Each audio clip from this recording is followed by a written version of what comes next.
Hi everybody, it's Gail from Gail's Bookish Things. I wanted to share with you today my currently inked pens for March 2025 with the emphasis being on greens for St. Patrick's Day that's coming up. I have others that I'm using, but they're kind of on hold, and I thought I would just focus for as long as I have interest in them, but with St. Patrick's Day in mind, I'm going to focus on these and then probably go back to some of my coffee themed pens that I've also been using.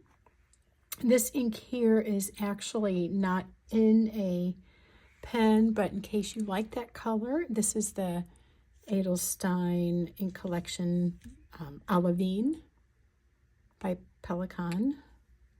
So that's what I did with my Kakimori dip nib. And then this one was a sample, and I had so little left in the bottle, I just went ahead and did that ahead of time. But that is in my Opus 88 2024 pen. This is the green. I've shown this many times, but it is worth taking another little look at. More of a traditional green, sort of a lime green, and then here, more of a teal. So that's in here. This is an eye drop filler. This is a broad nib. And I really like this style of pen, and I really like their nibs. I have a lot of good writing experiences with my Opus 88s. However, this ink is a little bit dry, I feel like, for this pen. It's not the best combination I've had. Certainly not the best combination on the moleskin paper, which I am finding lots of possibilities for and enjoying that to some extent, but this is not a good match with moleskin. Let's see how it works on the Cosmo Air. And let's just label this house A. Well, see, it's already feeling better on the Cosmo Air paper. So, again, this is Color versus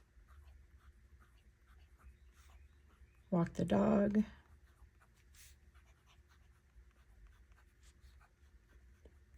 It's a really nice springy green, I feel like. Let me hold that up. And it seems like it has some shading to it. Very, very pleasant, very light, very, I don't know, I call that kind of like a happy green. Sort of light and airy. So it is better on this paper, and it's better on the B7 Natural. A little rougher on the moleskin. Next, I have my Twsbi Eco Jade, also a broad nib. And isn't that shimmer gorgeous? This is Dominant Industries Pearl Series. And this is the natural green. So when the shimmer settles, it looks like that. I really like this green, and sometimes I opt to just fill my pen with this shimmer settled and then just have a nice green without the shimmer. But this time I chose to use the shimmer. I was going to do the house first, but since I have that labeled, we'll go ahead and I should put the pen kind too, shouldn't I? Okay, this is Dominant Industry Pearl Series, and this is Natural Green. If I had to pick between the two greens, I would definitely pick that one. And I say that just because it's a little bit darker, but it's such a rich and satisfying green without being too deep in color. It's the kind of shade that I am especially drawn to with green inks, but have a hard time finding one that's not too dry. So let's just back up here a little bit and color in this house. I went ahead and labeled the Opus and the Twsbi, so I think I'll do it like that.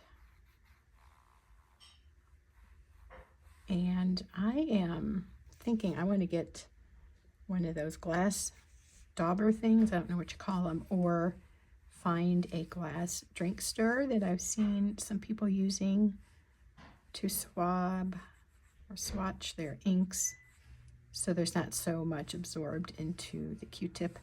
I'm not too worried about, you know, wasting it per se, but it just seems to make sense to me to, I mean, not do that if I don't have to, but I'm not worried about running out of ink. So for now, that's what I'm doing, but isn't that beautiful? They're kind of a similar color family. I mean, obviously green, but the tone or something seems to be similar. This one being a little lighter. Still really like that. I like the shading on that. And then that's just a little more of a wet ink, which I tend to gravitate towards as well. Okay, so for House C, we will have, let me move these as I use them so I don't confuse myself. Yeah, that was the Twsbi Eco Jade in Broad. This ink is working nice with that. Sometimes they really pour out, but that one's been okay. And then third is the Tasha Yuguisu or Olive. And I have that in my Leonardo Momento Zero. I forget the name of this, but I think it's like Blue-Green Lagoon. And it's been really a nice pen. One that I haven't used as much as I would like. But when I do put ink in it, it's so wonderful. I'm like, why do I not gravitate towards this? Why do I not reach for this a little more frequently? So March is a good time to focus on the greens, and I got that one out and loving this combination so much. Really good on my B7, and I'm sure it'll be equally good on this.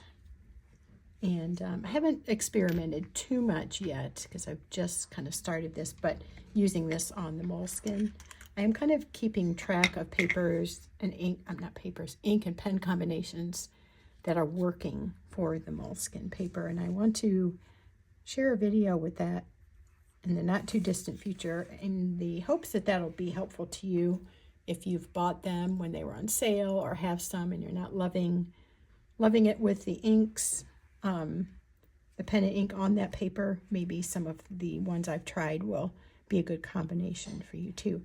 This is a little more of a kind of like, I always say, a crayon green, kind of like a primary color green. And let's get the information here correctly. This is Tasha's Olive, but it's Yuguisu in Japanese, or probably not pronounced correctly, but that's what it looks like. And let's see if I can write Leonardo here without smudging. This is my only Leonardo pen. Leonardo. It's one that I got pretty early on in my pen adventures, I guess you could say. It's the cracked glass look with lots of shades of green and then blue underneath, which I think is really pretty. Nice pen. Nice feel in hand. It's got a pretty large grip, which is good for me. So anyway, that's that pen. Last but not least, we have House D. This is my Conklin Durograph. This color scheme in wood is called Voyager. I do not know if there's other Voyagers like this, but I know that that's what this is called. So it has the birch handle in this beautiful transparent, but kind of swirled with a little bit of a darker tone of orange in it. Kind of yellow and orange. I don't know if that's showing up. It's really pretty, and this is a great Conklin nib. I've had mostly good luck with my Conklins, and I have one that's just very persnickety, and I'm not loving it, but this one, super good. Okay, so house D is my Conklin. Oh, forgot to do the ink. Oh well, we'll mix up the order here. Conklin, no. Colorverse. So nice and wet and juicy. This is Colorverse Spirit. And to me, this is looking pretty much like that label and looking a lot like a green, but a little bit blue leaning. When it dries, I feel like it starts to look more turquoise leaning, but not real deeply turquoise. Okay, let's color in this little house. This is such a cute little bottle, but they are tricky to get into your pens, or get your pen nib into. But getting the ink out of that into your pens is a bit of a challenge at times. I mostly ink stamped this with a permanent ink pad, but I had to fill in a couple spots where I didn't quite get it. So if it starts to smear the black outline, you'll know that that's the marker. That's really pretty. A little bit brighter, a little bit of a, maybe what you would say, a cheery, popping color. But I like this variety. I like having some different selections within the green category so I don't get restless or bored with my selections, which I can do pretty quickly because there's so many possibilities. And it's just hard to settle on just a few. I just put this little book off to the side because the colors looked St. Patrick's Day-ish. But there you go. My currently inked St. Patrick's Day colors. The others we won't talk about now, but really happy with this selection. And I am going to enjoy using those for a few more weeks. Thank you for watching. Hope that was fun. See you again soon. Take care.